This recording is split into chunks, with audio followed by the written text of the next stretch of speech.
So I have 15 questions that are related to politics, and then I have 7 questions that aren't. Oh, okay. So what made you interested in politics? Well, for me, I was interested. It was a couple of things in high school. I joined the forensic speech and debate team, and that kind of opened my eyes, to how world events affected us, and I loved interacting with other kids and debating on important issues. Additionally, I got a job working for a man, and my job was to plan local fundraisers and it was called a community advisor. And I loved interacting with people, I loved knowing the issues, and the combination of those couple things made me want to get involved in local politics. And the best way to do that was to run for the school board. That's interesting. What made you want to run for the Board of Education, and how old were you at that time? Me? Well, I think I was 16 or 17, and I loved politics, and I loved helping people, and my real strengths were, it was personal skills, it was finding solutions to problems, and I wanted to see where I could take those skills and put them into action. And the best place for me to do that was on the school board. So I was 16 or 17 when I decided I really wanted to run for the board. How did you ensure you were qualified to run and hold this position? Well, I did a lot of research, because even after I told people that I was running, they said, "Are you sure you're allowed to run?" And I did a lot of research. Actually, the current state comptroller, he's the guy that controls all the money in the state. He was the first one to run in New York. He ran in 1972. Little before I was born. And also, Michael Moore, who was an author, he ran in Michigan. So there were a bunch of people who ran before me, so I made sure I did a lot of research, to ensure I was qualified. I'm interested, is there an age? 18 years old. So you have to be 18. It's the only qualification. You have to live in your state for more than a year, and you have to be 18 or older. So there's only 2 qualifications to run.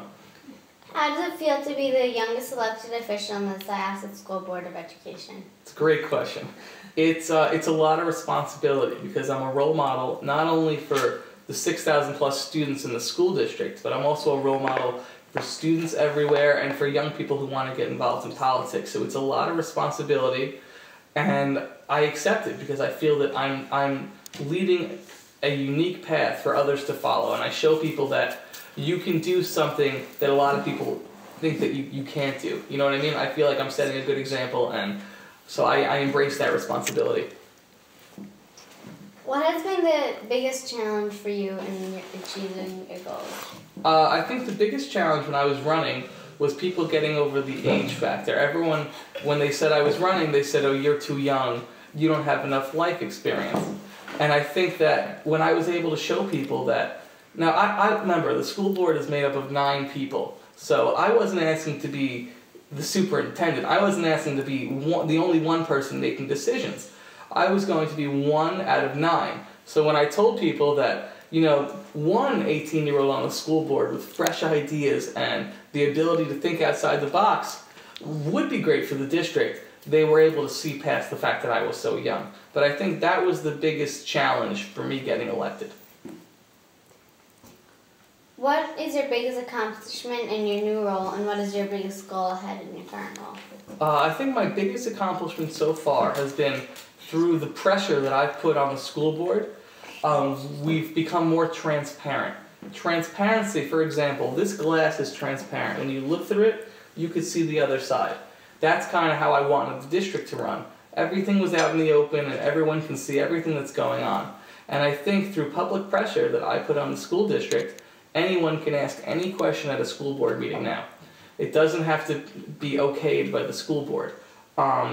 The agendas, when you go to a school board meeting, you get a bigger agenda, meaning you can see what the school board is going to do in more detail so people feel more involved. And also now, you used to only be able to ask a question for 2 minutes, and now you can ask a question for 4 minutes. So these little things are making the district more transparent, and they're opening up. But I think my biggest goal for the future is I want to start generating, we want to start basically raising money. So you know how in your school you guys raise money? I want to start raising money as a school district. And this way we could take that money and make sure that we always have enough to fund student activities. So do you do any activities in the school? Yeah, like family fun night. Exactly, family fun night. Those things cost money. They aren't free. So I want to make sure the school district raises enough money where those things can be protected. So that's really my biggest goal. If a student in elementary school wanted to make an improvement, what is the process that they would have to go through? Well, each elementary school has their own student council. And I know when I was in first grade, I was appointed to my student council. But so they can absolutely go to their student council and give their idea.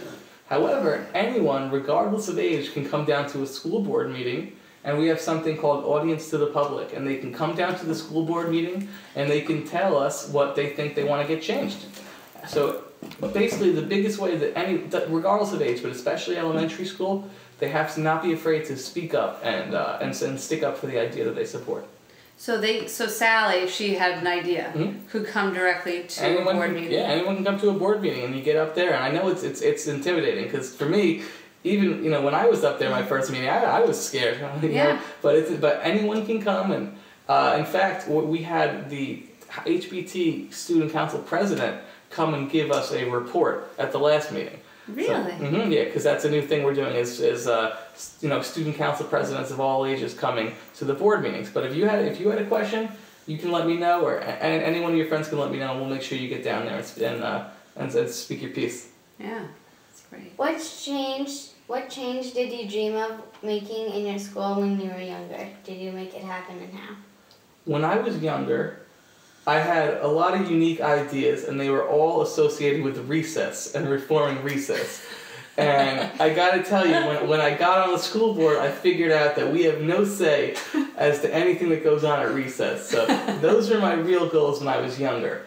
So I can't say that those have come true. But when I was younger, I wanted to be able to speak up for people that were afraid to speak up. I was never shy as a kid. Whenever somebody wanted to ask the teacher something and they were afraid, I would ask for them. And I think that was kind of what I wanted to do when I was younger. And now I'm doing it on the school board because a lot of people are afraid to speak up and share their ideas, and I'm doing it for them. How has your big journey impacted your life in general? The past year and a half has totally changed my life forever.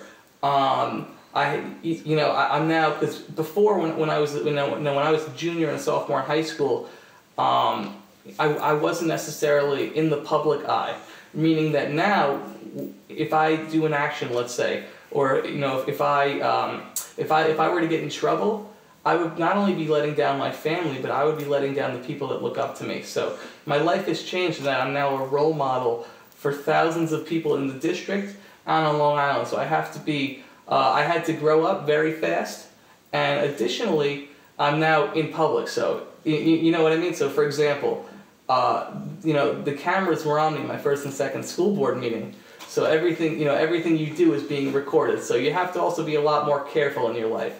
But I love the changes that have taken place, and I'm glad I can be a role model for the kids on Long Island. Do you go to college? If so, where is it, and do you stay there? My mom jokes with me. I do have a dorm room, and it's in my house. I drive to school. I'm a freshman right now at Nassau Community College, and it's in Garden City. And I drive there, but I still live at home, so I still have to do chores, and I still have to listen to my parents. What are your chores at home? That's my question. My chores at home. The big one is we have to, the big water coolers. We have to change the water. But it's that big water jug, and you got to flip it, and I always spill. And that's my big. That's what we decided to do. Yeah, we did that right before you came because we were filling the pitcher. It's my least favorite chore. We also, we have to, clean up the granite. But I like helping out my parents because they help me out so much. So it's nice to give back. What are your long-term professional and personal goals? Well, long-term professional goals, I'd love to be in Albany. Do you know how in Washington we have the Senate? Did you read Time for Kids when you were younger? I absolutely read Time for Kids, and before this interview I actually read some more Time for Kids articles online. I love Time for Kids, and I would love to see you writing for Time for Kids. What is your #1 message to kids around you? My #1 message is really that you can do anything that you set out to do. regardless of whether adults or kids tell you you can't do it. Too many times I see kids have a dream, or I see kids have an idea, and I see adults or other kids say, that's not a good idea, or you can't do that. And I see them just give up their idea.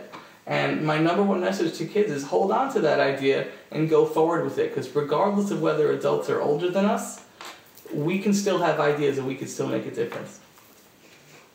What kind of snacks and drinks are served at the board meeting? You know, it's funny, and people blame me for this, and I hope it wasn't my fault. They used to serve cookies and coffee at the board meetings, and now they don't serve anything at the board meetings. And I'm putting it on record that I had nothing to do with that. But they don't have any snacks anymore, but you know what? I think it's a wonderful idea to maybe put some snacks back at the board meetings. So there are 7 questions. I call them Sally, Snappy, Snazzy 7. All right. And you're going to have a little amount of time to answer each of them. So you have to answer them quick. Got it. So like 14 seconds for each. 14? Yeah. Wow, okay. 7 seconds for each. 7 seconds. Oh, right. Wow. Alright, So your favorite food for dinner or for breakfast?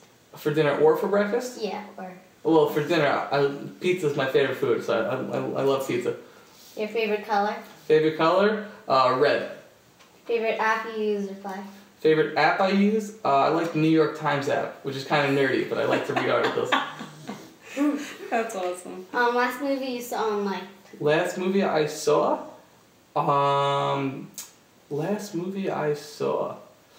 It was Miracle, the story of the hockey team. Oh my gosh, we were going to watch that last night, but we watched a really Great movie. sad one. Great movie. Favorite ice cream flavor? Oh, vanilla. I actually don't like chocolate. Me neither. I know. Oh, you too? Personal connection? Right. Yeah, she's not a big fan. Song you mostly listen to? Song I mostly listen to? I like John Mayer. No Such Thing by John Mayer. It kind of calms me down because I'm always crazy, you know, throughout the day. So I need to just calm down sometimes. Favorite sport to play and or watch? Well, it's funny because I love to play basketball and I also referee it. I'm a certified basketball official in Nassau County. So I watch basketball, I play basketball, I coach basketball. I coach first and second graders in Syosset, and I referee basketball. So, yeah, so it's my other life.